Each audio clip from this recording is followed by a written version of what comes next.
Selamat berjumpa kembali Bapak Ibu, Saudara-saudari, umat beriman terkasih dalam Tuhan. Salam sehat berlimpah berkat dan selamat memasuki masa istimewa, masa khusus, masa Prapaskah, mempersiapkan perayaan Paskah Kebangkitan. Kita hari ini mengawali masa Prapaskah dengan merayakan Rabu Abu. Saya mengajak kita sekalian saudara-saudari merenungkan kutipan Injil Matius bab 6 ayat 1 sampai 6, dilanjutkan ayat 16 sampai 18. Apa-apa yang perlu kita perhatikan, perlu kita hayati dalam masa Prapaskah itu yang mau kita renungkan dalam renungan ini. Kita dengarkan sabda Tuhan dalam nama Bapa dan Putra dan Roh Kudus. Amin. Dalam khotbah di bukit, Yesus bersabda kepada murid-muridnya, "Hati-hatilah, jangan sampai melakukan kewajiban agamamu di hadapan orang supaya dilihat. Karena jika demikian, kamu tidak beroleh upah dari Bapamu yang di sorga. Jadi apabila engkau memberi sedekah, jangan engkau canangkan hal itu seperti orang yang dilakukan oleh orang munafik di rumah-rumah ibadah dan di lorong-lorong supaya dipuji orang. Aku berkata kepadamu, hendaklah sedekahmu itu diberikan dengan tersembunyi. Maka Bapamu yang melihat yang tersembunyi akan membalasnya kepadamu. Dan apabila kamu berdoa, janganlah berdoa seperti orang munafik. Mereka suka mengucapkan doanya dengan berdiri di rumah-rumah ibadah, pada tikungan-tikungan jalan raya, supaya mereka dilihat orang. Aku berkata kepadamu, mereka sudah mendapat upahnya. Tetapi jika engkau berdoa, masuklah ke dalam kamarmu, tutuplah pintu, dan berdoalah kepada Bapamu yang ada di tempat tersembunyi, maka Bapamu yang melihat yang tersembunyi akan membalasnya kepadamu. Dan apabila kamu berpuasa, janganlah muram mukamu seperti orang munafik. Mereka mengubah air mukanya supaya orang melihat bahwa mereka sedang berpuasa. Aku berkata kepadamu, mereka sudah mendapatkan upahnya. Tetapi apabila engkau berpuasa, minyakilah kepalamu dan cucilah mukamu supaya jangan dilihat orang bahwa engkau sedang berpuasa, melainkan hanya oleh Bapamu yang ada di tempat yang tersembunyi. Maka Bapamu yang melihat yang tersembunyi akan membalasnya kepadamu." Demikianlah sabda Tuhan. Bapak Ibu, saudara-saudari, umat beriman terkasih dalam Tuhan kita Yesus Kristus. Sekali lagi kita memasuki masa Prapaskah tahun 2025. Beberapa hal perlu kita pahami atau kita refresh, kita segarkan kembali, supaya penghayatan kita untuk masa Prapaskah pada akhirnya sungguh-sungguh bermakna ketika nanti pada akhirnya kita merayakan Paskah. Kita awali masa Prapaskah saudara-saudari dengan merayakan Rabu Abu. Disebut Rabu Abu karena memang dirayakan pada hari Rabu, dan ada penandaan abu pada dahi setiap orang Kristiani pada hari Rabu ini untuk mengingatkan bahwa kita manusia diciptakan dari tanah atau dari debu tanah, abu, dan akan kembali menjadi abu. Yang mau dikatakan di situ adalah kita ini rapuh sebagai manusia, dan karena itu seringkali jatuh dalam dosa. Maka perayaan Rabu Abu yang mengawali 40 hari masa Prapaskah, masa retret agung kita, merupakan suatu pernyataan bahwa kita ingin menyadari segala kerapuhan kita, mau lebih dekat dengan Tuhan, mau lebih memperhatikan hal-hal yang perlu untuk mengatasi segala kecenderungan-kecenderungan duniawi, kecenderungan manusiawi kita, dan semakin menjadi berkat bagi banyak orang.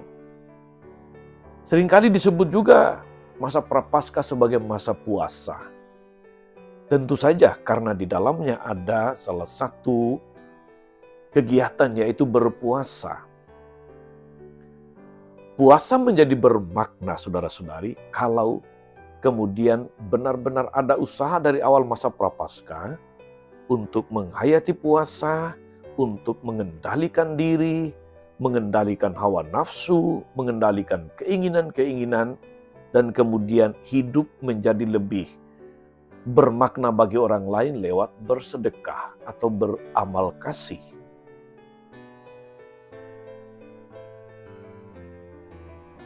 Itu Rabu Abu. Poin pertama. Yang kedua, masa Prapaskah itu 40 hari. 40 hari mengingatkan kita akan beberapa peristiwa dalam kitab suci. Misalnya, Yesus 40 hari di padang gurun sebelum dia memulai karya publiknya, mengajar dan melakukan banyak mujizat sampai dia kemudian sengsara, wafat, dan bangkit. Jadi masa 40 hari di padang gurun adalah masa Yesus melakukan retret, mempersiapkan diri rohani dan jasmani untuk memulai karya publiknya. Retret yang saya maksudkan di sini tentu berbeda dengan retret yang dilakukan oleh para kepala daerah, bupati, wakil bupati, wali kota, wakil wali kota, gubernur, wakil gubernur setelah dilantik presiden baru-baru ini. Judulnya memang retret, tapi nampaknya kegiatannya lebih banyak semacam diklat atau penataran. Retret yang memang berasal dari tradisi Katolik itu selalu berarti kesempatan untuk orang mendekatkan diri dengan Tuhannya dalam situasi yang sunyi, dalam situasi yang hening, dan bukan macam-macam kegiatan yang bersifat meriah atau ramai. 40 hari masa Prapaskah saudara-saudari itu dihitung dari Rabu Abu sampai Jumat Agung, di luar hari Minggu. Jadi hari Minggu tidak dihitung.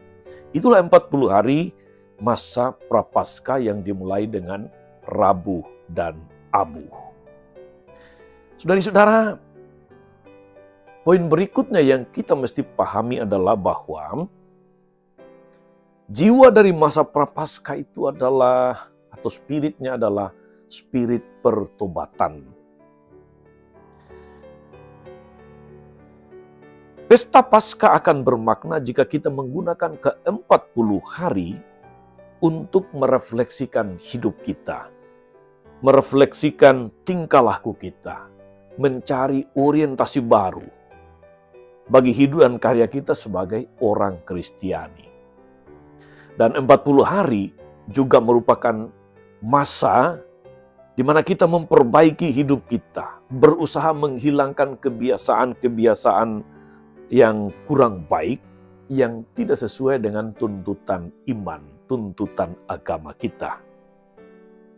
Dan masa pertobatan ini juga adalah kesempatan menyadari macam-macam kesalahan, mendamaikan diri dengan Tuhan lewat sakramen tobat, dan menjalankan karya cinta kasih terhadap sesama. Itu yang dituntut dalam masa Prapaskah. Dengan kata lain, saudara-saudari, selama masa puasa kita mau mengarahkan hidup untuk mengikuti jejak Yesus secara lebih konsekuen. Karena itu dalam Injil tadi kita mendengarkan saudara-saudari, kalau boleh saya katakan 3 pilar masa Prapaskah. Apa yang dimaksudkan dengan 3 pilar masa Prapaskah? Semuanya itu akan sebetulnya mengarah atau bermuara kepada pertobatan. Yang pertama itu adalah berdoa. Doa itu adalah wujud kasih kita kepada Tuhan. Dengan menjalin relasi, lebih mendekatkan diri kepada Tuhan yang telah lebih dahulu mengasihi kita.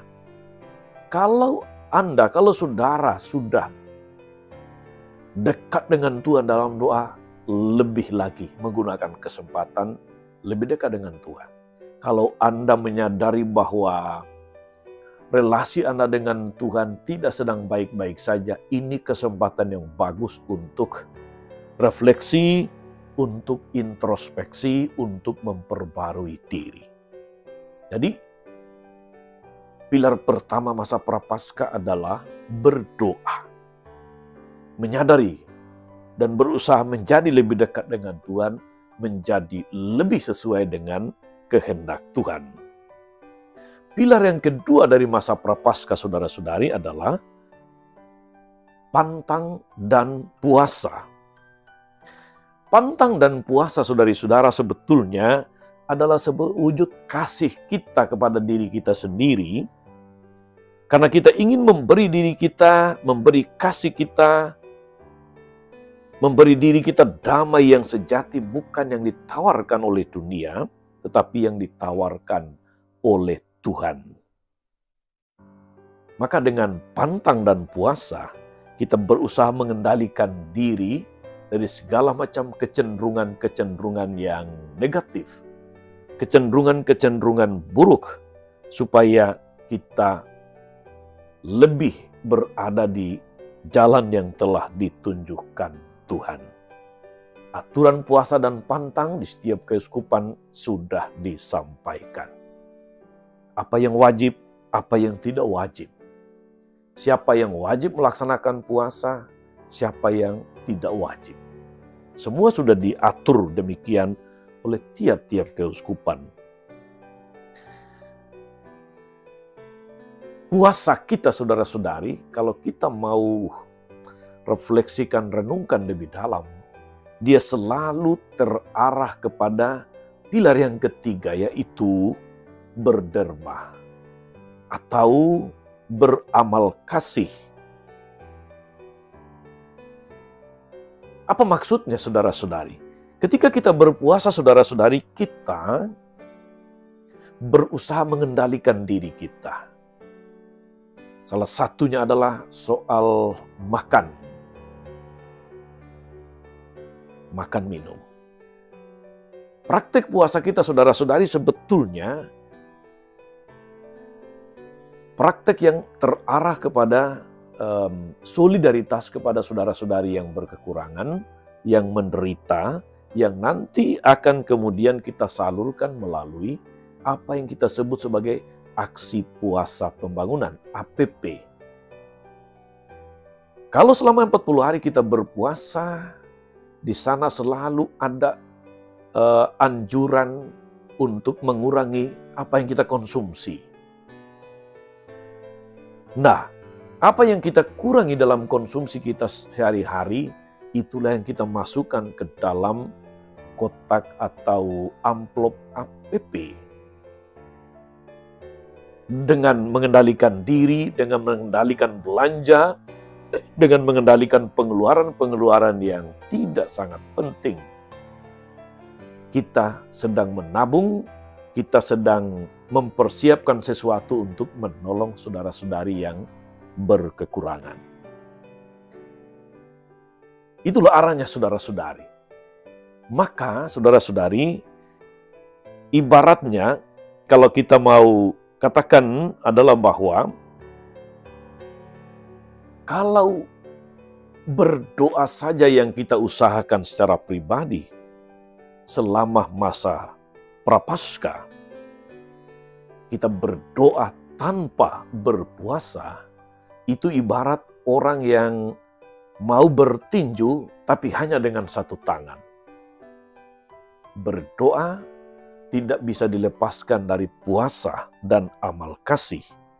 Dan kalau saudara-saudari berpuasa tanpa beramal kasih, itu tak ada bedanya dengan diet. Saudara-saudara umat beriman terkasih dalam Tuhan, apapun yang bersifat lahiriah yang kita lakukan melalui pantang puasa dan berderma, hendaknya menolong kita untuk sampai kepada tingkat yang jauh lebih tinggi, yaitu hidup yang berkenan kepada Tuhan, hidup yang siap menerima karunia-karunia Tuhan. Maka mari saudara-saudari kita benar-benar memaknai masa puasa sebagai masa untuk semakin dekat dengan Tuhan, semakin bermakna bagi sesama, dan semakin sehat rohani dan jasmani kita. Selamat memasuki masa Prapaskah, selamat berpantang dan berpuasa. Tuhan Yesus memberkati kita semua. Amin. Tuhan Yesus Kristus, kami bersyukur atas masa istimewa, masa Prapaskah, masa retret agung di mana kami boleh lebih mendekatkan diri kepadamu, menyadari akan martabat manusiawi kami yang rapuh, yang kami tandai dengan menerima abuh di dahi kami masing-masing. Namun dengan salib kami sadar bahwa Engkau adalah juru selamat kami. Kuatkanlah kami Tuhan, agar sepanjang masa Prapaskah ini kami sungguh-sungguh menggunakan kesempatan untuk mendekatkan diri kepadamu, untuk mengendalikan segala macam kecenderungan, hawa nafsu, dan keinginan-keinginan yang tidak teratur, dan semakin bermakna menjadi berkat bagi banyak orang.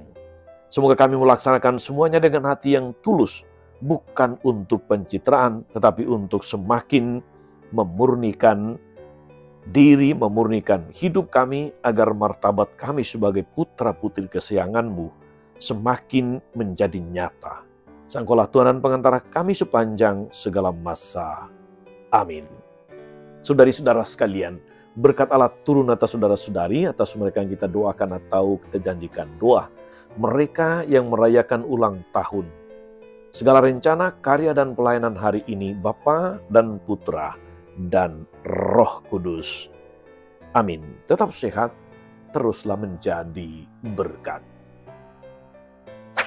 Jangan lupa like, subscribe, nyalakan lonceng notifikasinya. Salam 52, Tuhan memberkati.